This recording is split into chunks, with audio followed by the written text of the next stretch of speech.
Boa noite a todos. Privilégio nós nos reunirmos aqui, mais essa vez para estudarmos a Palavra de Deus, né? Apesar das restrições que vivenciamos, né?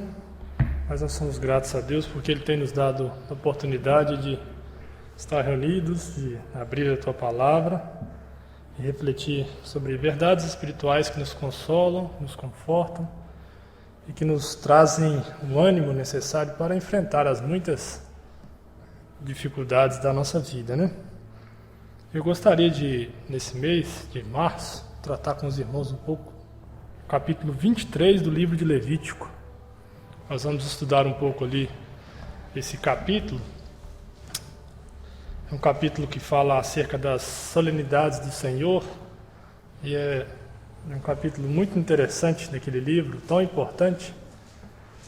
É um livro do Velho Testamento que muitas vezes nós evitamos de ler, né? Achamos que há muita coisa ali que não se aplica à nossa vida cristã aqui, mas há verdades essenciais ali acerca da vida que Deus quer para o seu povo redimido, né?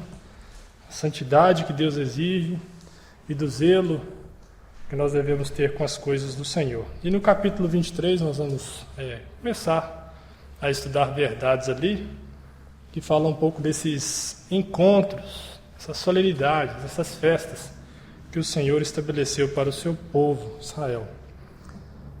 Nós lemos no Novo Testamento, na carta de Paulo aos Colossenses, no capítulo 2, que os dias de festas, as luas novas, os sábados, eles eram sombra das coisas futuras. De alguma forma, essas verdades que nós vamos começar a estudar em Levítico 23 apontam para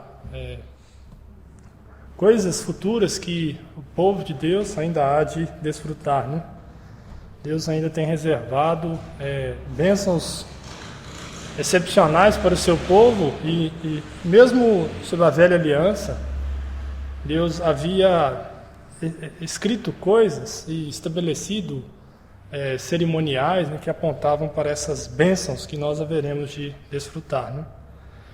Agora, é importante nós fazermos uma contextualização do que, de fato, a situação em que se encontrava o povo de Deus ali, né? O livro do Levítico. O livro do Levítico vem após o livro de Êxodo. Nós conhecemos bem a história do livro do Êxodo, povo que se encontra sobre a escravidão de uma nação ímpia, a nação egípcia. Estavam ali sobre um jugo pesado imposto por aquela nação, e Deus, de forma miraculosa, de forma maravilhosa, levanta no meio daquele povo um homem, um líder, um profeta, um visionário, né, chamado Moisés, e profere como que é a boca de Deus, né, uma manifestação visível e inquestionável da vontade de Deus em resgatar, redimir, retirar aquele povo do jugo tão pesado que ele vivenciava, né? Nós vemos que essa remissão foi uma remissão gloriosa, né?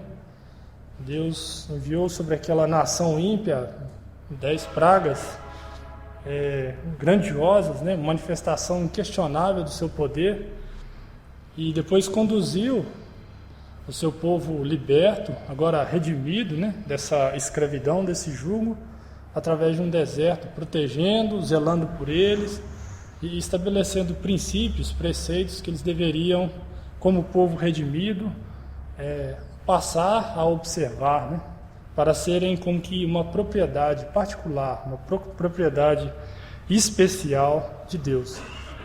Nós lemos muitas citações que mostram que a nação de Israel era uma nação feliz por ter sido liberta pelo Senhor, que agora ela passava a ser uma propriedade particular, um povo especial em que Deus manifestava a sua vontade particular, né?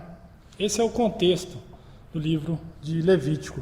E é no deserto que Deus se volta a esse povo e lhe estabelece essas solenidades, esses encontros, essas festividades, né?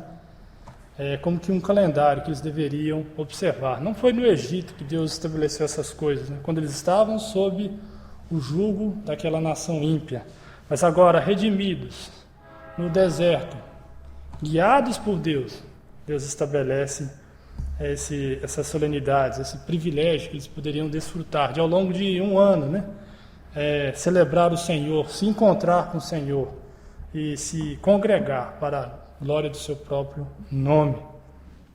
É interessante que nós podemos fazer um imediato paralelo com a história do crente, né?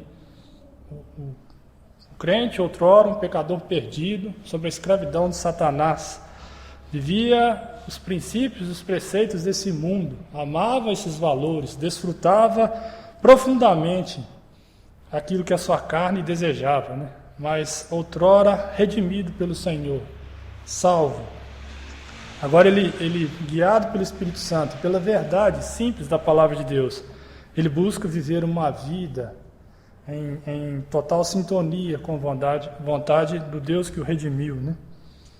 E mesmo nesse mundo de dificuldades, né, o Senhor conduz os seus filhos, né, os crentes no Senhor Jesus Cristo, como que num deserto, desviando dos perigos, desviando das tribulações, né, em meio a muitas dificuldades, os conduz para um reino espiritual da sua própria graça, a lugares celestiais em Cristo Jesus. Que paralelo que nós podemos fazer com a história do povo de Deus, com a história de Israel, né, e com a história da nossa redenção, né, para aqueles que já gozam da salvação, da pessoa de nosso Senhor e Salvador, Jesus Cristo. Então, é mais ou menos esse o contexto que nós encontramos em Levítico, quando nós estudamos, quando nós lemos o livro de Levítico. Nós vamos ler aqui alguns versos do capítulo 23, Levítico, capítulo 23,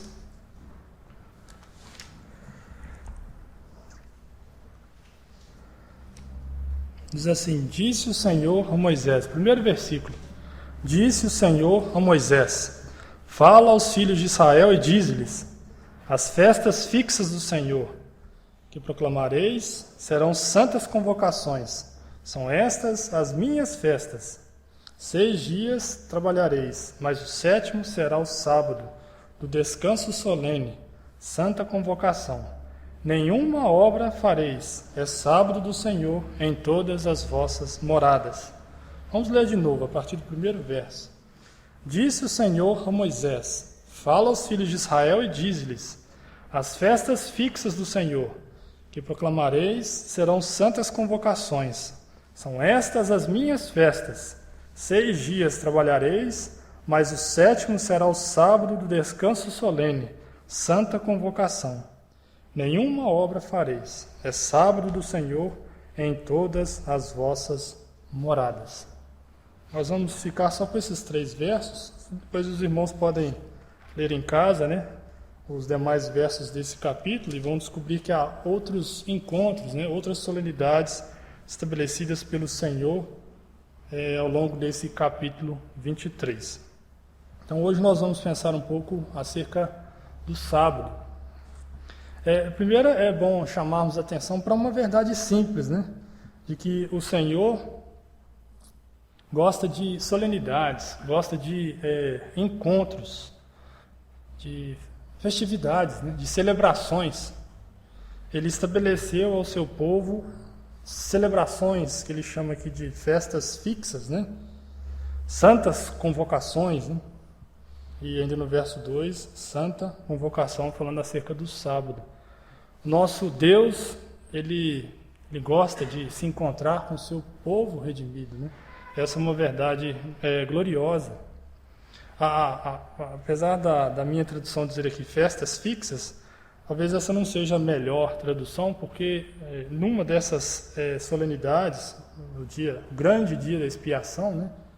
Nós vemos que ela não era uma festividade, né? Era um tempo de reflexão, havia um dia de jejum, né? Que era exigido para essa solenidade, né?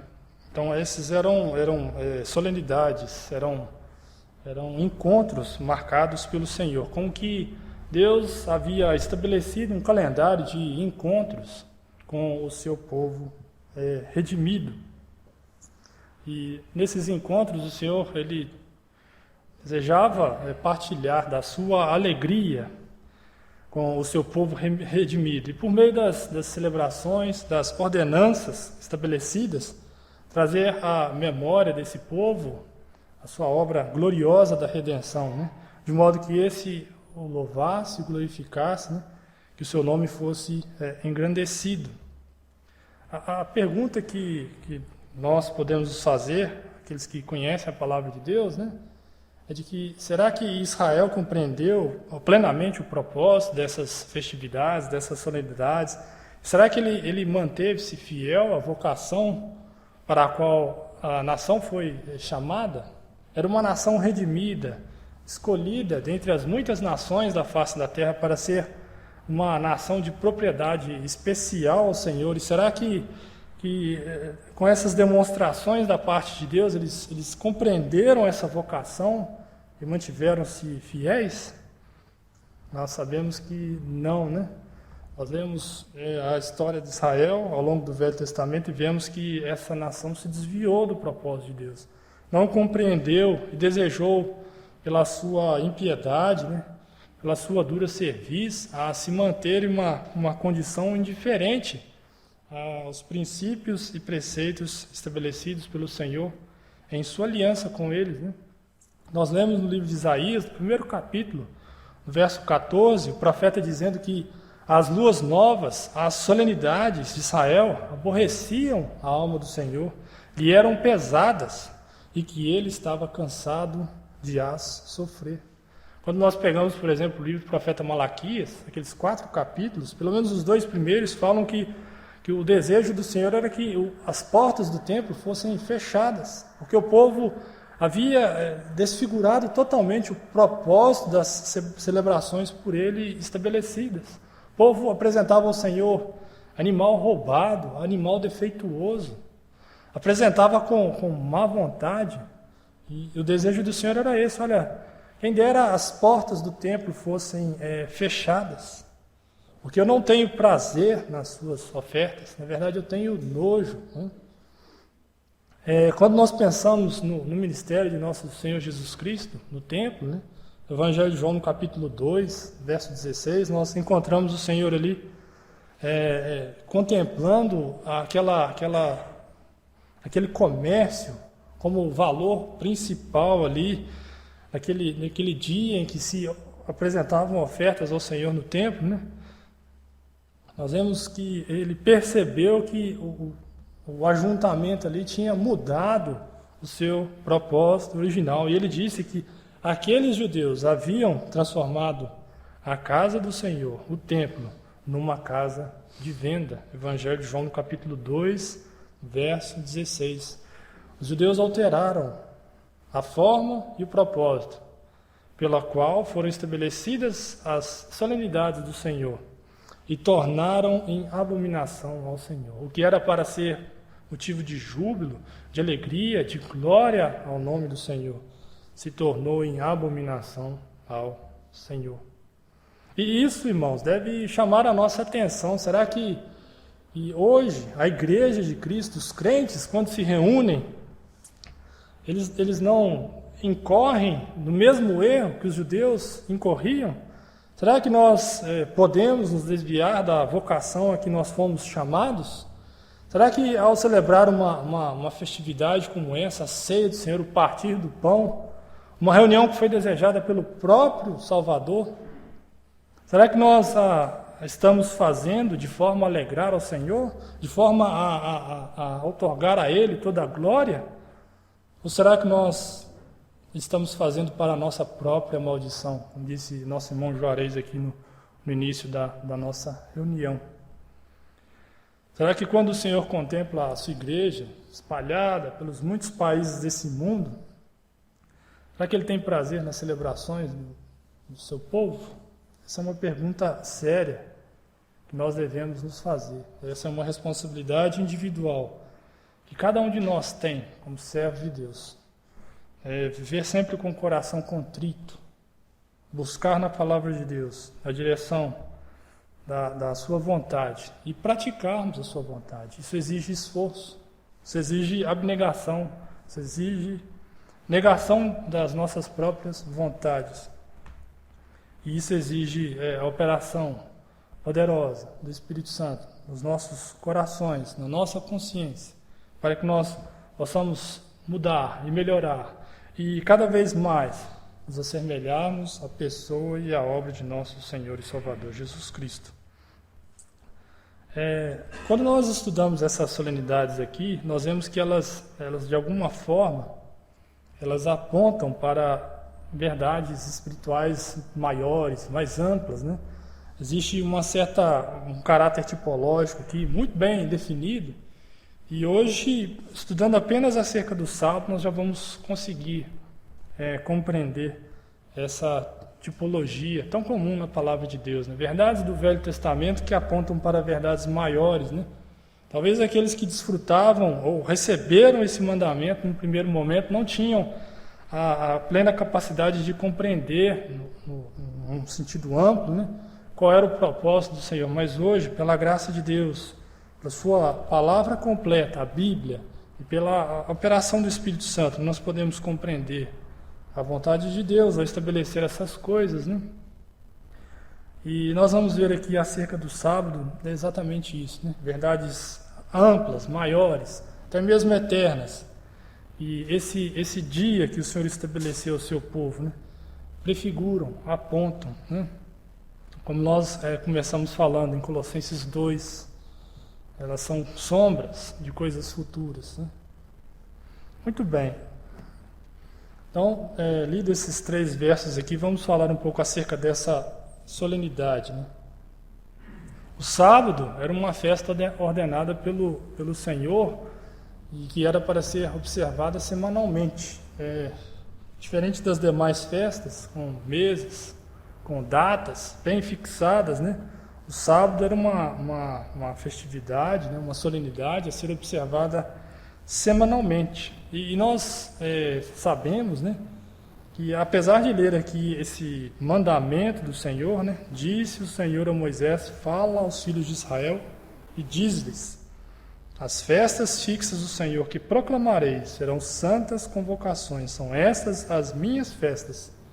E segue-se a declaração sobre o sábado, na forma de um mandamento, de um estatuto prescrito pelo Senhor a Moisés, que deveria ser passado aos filhos de Israel, desde o início da humanidade, né?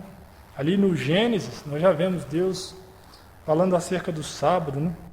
Em Gênesis capítulo 2, ali no início daquele capítulo, verso 2 e 3, diz a Bíblia que ao 7º dia Deus o santificou, porque nele, no 7º dia, Deus descansou de toda a sua obra que criara e fizera. Vamos ler lá, Gênesis capítulo 2. Gênesis capítulo 2, verso 2 e 3, diz assim: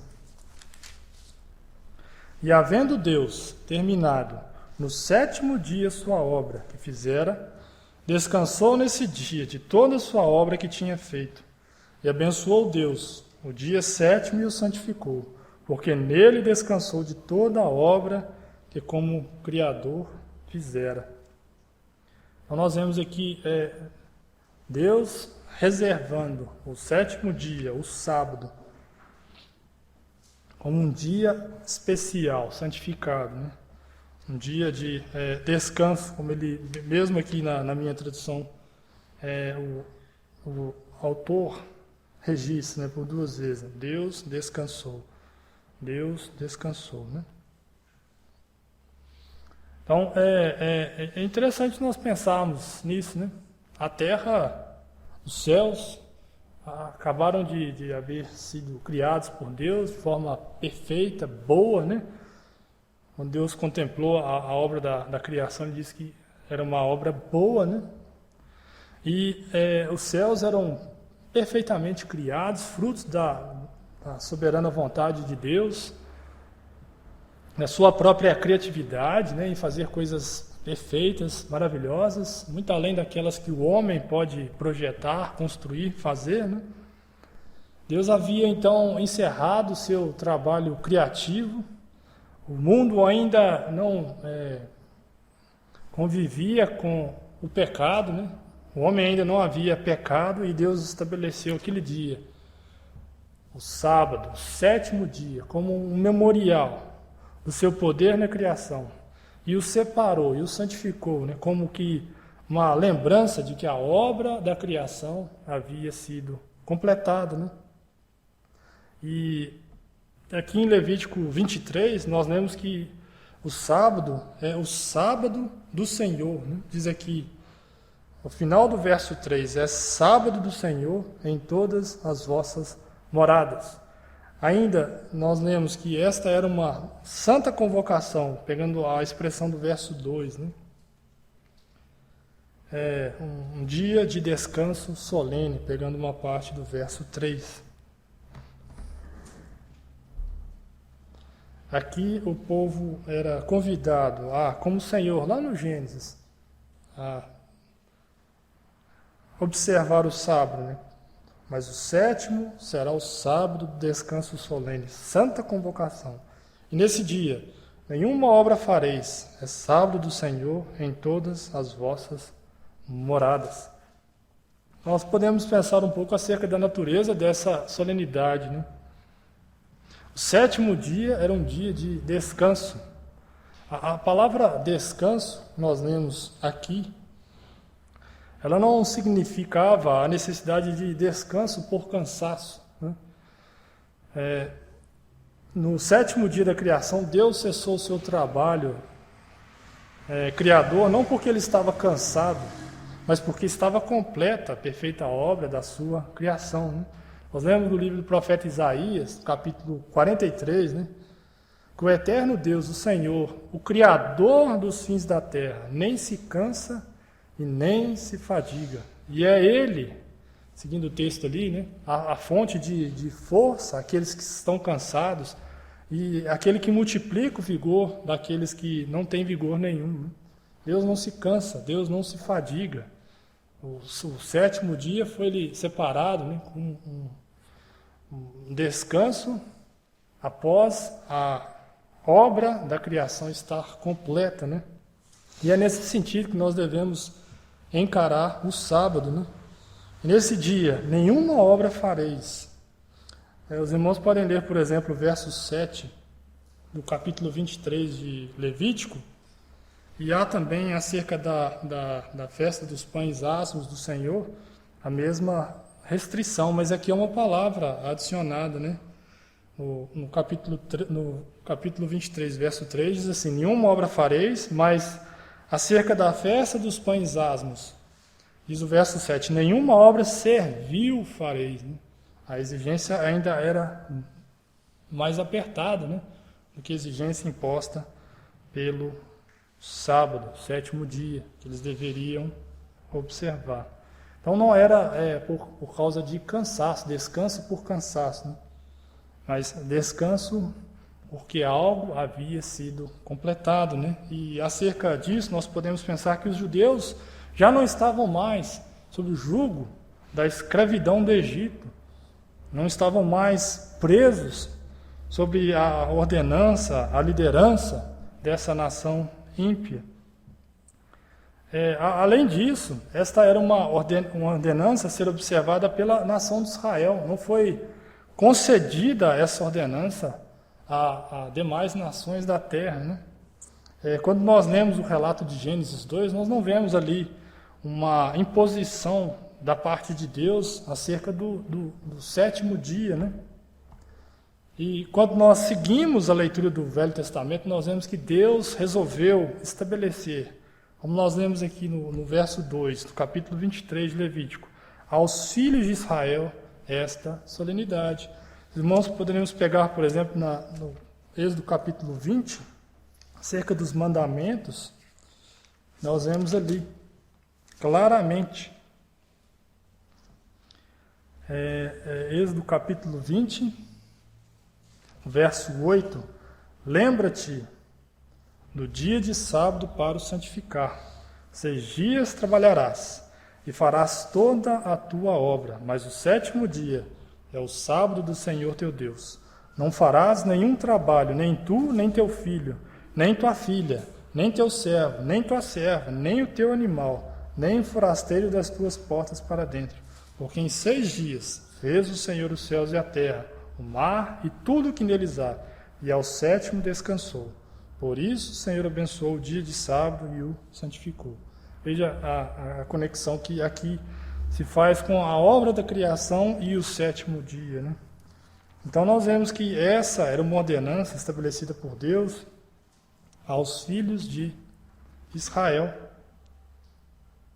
E diante disso, será que hoje os crentes eles devem observar o sábado, conforme nós lemos aqui em Levítico 23? Será que essa é uma festa fixa, uma convocação que os crentes são obrigados a observar?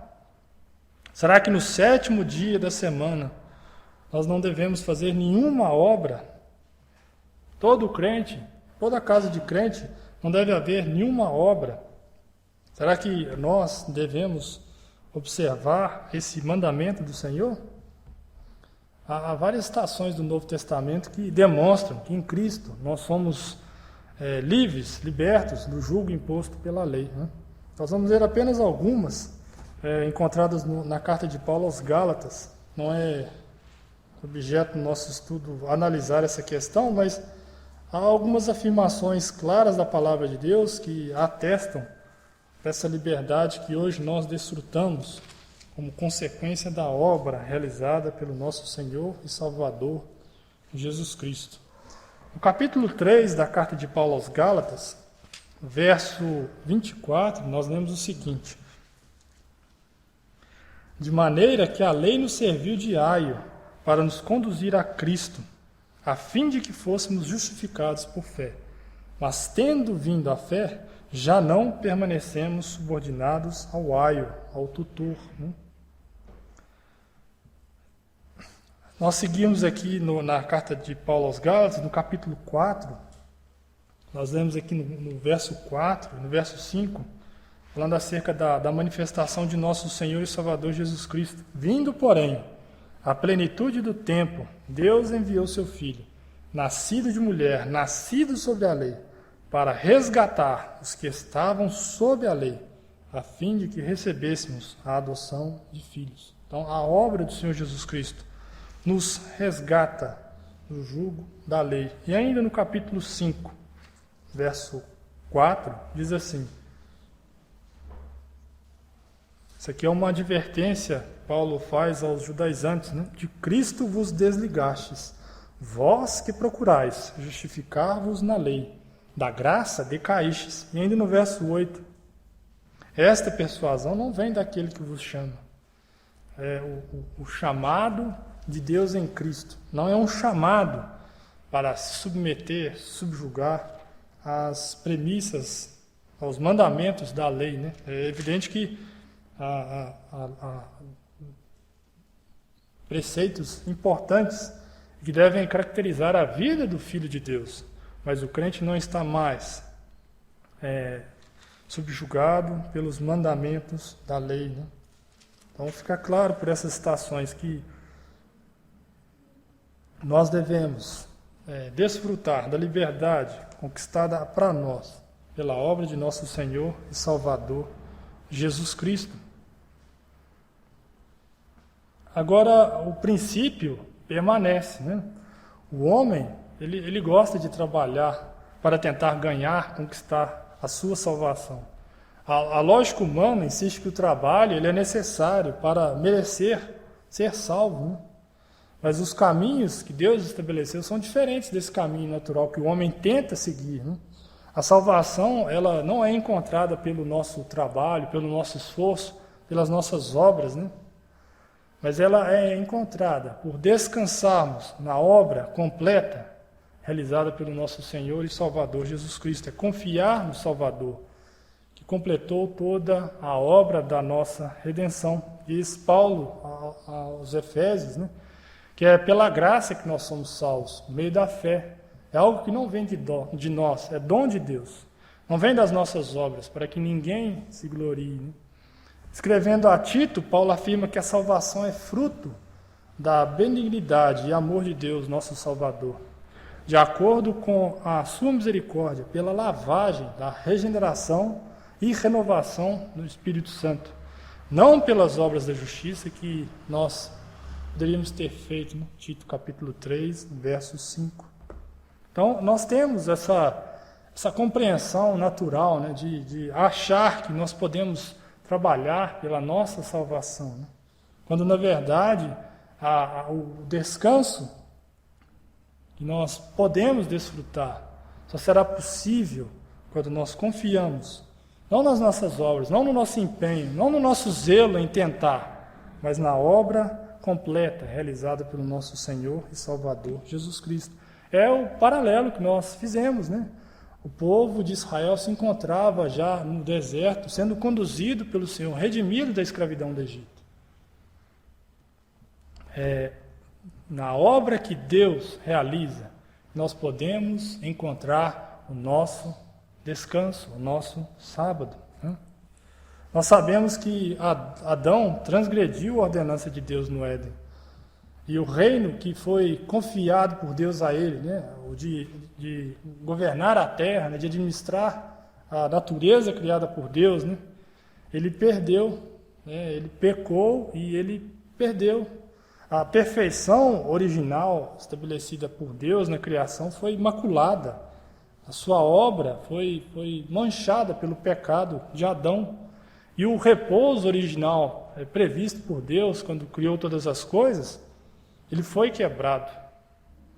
O sábado, estabelecido por Deus ali no 7º dia, ele então perdeu o seu propósito inicial, né? Mas passou a apontar para um propósito maior, mais amplo, a prefigurar um descanso maior, mais amplo, perene, baseado na redenção que Deus, pela sua graça e misericórdia, iria introduzir. E dessa vez, não seria por um homem como Adão, no sentido de ser pecador, mas por meio de um homem perfeito, e veio a esse mundo e assumiu a função de redentor e cumpriu cabalmente a obra da redenção da humanidade. Nosso Senhor e Salvador, Jesus Cristo, certa vez disse: meu Pai trabalha até agora e eu também trabalho, né?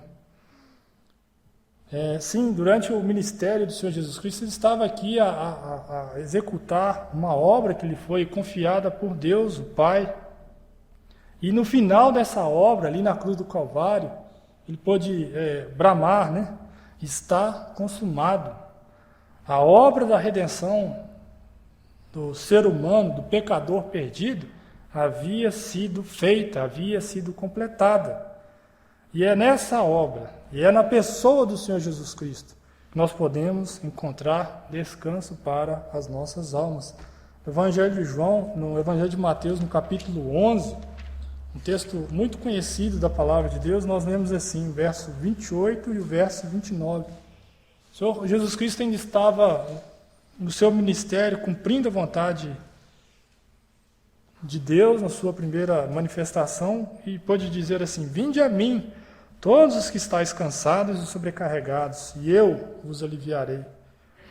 Ele era a fonte de descanso, ele oferecia nele o descanso que o homem pecador carece, né?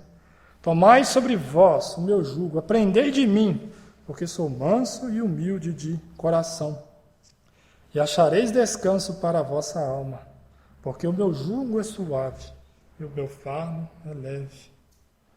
É nele que nós podemos encontrar o descanso que a nossa alma necessita, né? O hino de número 242 do nosso hinário diz assim: no Cordeiro já minha alma seu descanso eterno tem, Deus contente está em Cristo, eu contente estou também.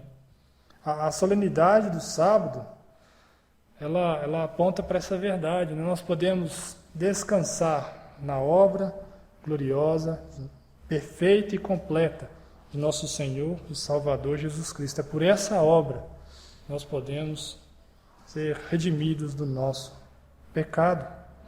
Essa festa fixa, essa solenidade do sábado também aponta para um descanso futuro.